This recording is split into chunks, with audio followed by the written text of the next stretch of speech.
Hey, what's up you guys? It's Naseem here, aka Seem to Dream, aka Nas Tech, and we're back at it again with another video. So with the anticipation of the PS5 as it releases in December, one question that I always have in the back of my mind is, should you still buy a PS4 Pro? And I know that some of you are like, get that out of here, trash it, the PS5 is coming out, we don't even need that.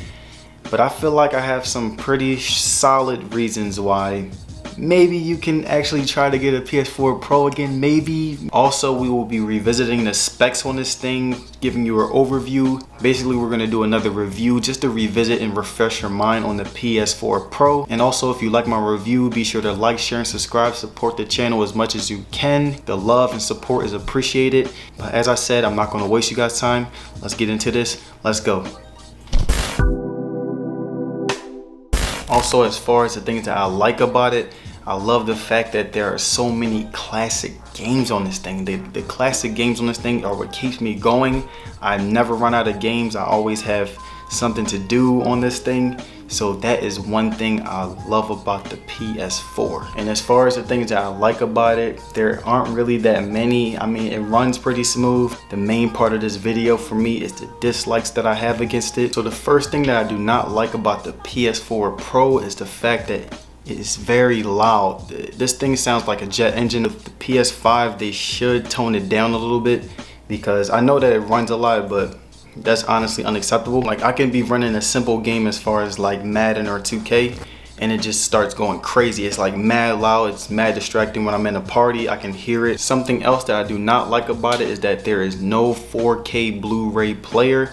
I feel like if you promote Blu-ray, everything should be Blu-ray, and that you should leave nothing out as far as Blu-ray goes. Also, the fact that many games aren't in Blu-ray, or you just can't even tell the difference. When I play the Xbox One X, I can tell that the graphics have severely improved, but with the PS4 Pro, it's much harder to tell in my opinion. So if the graphics were the main thing that you were interested in, I would advise you to wait until December to get the newer console. And in my honest opinion, you guys, I'm on both sides of the spectrum. One, I believe that you should wait it out for the simple fact that there's much more to improve on that I feel like the PS5 will improve on. I also believe that maybe you should get it for the simple fact that whenever a console releases, the first time it's never really as good. There aren't that many games, and also the fact that there are many PS4 games I'm pretty sure that a majority of people have not played yet, that have been overlooked. If I had to choose sides, I would tell you to get it now for the simple fact that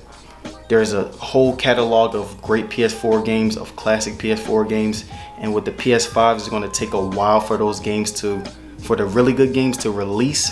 So in my opinion, I honestly believe that you should get it now. If you enjoyed the video, make sure you like, share, subscribe, show as much support to the channel as you can. It is very appreciated. Thank you guys. Have a blessed day.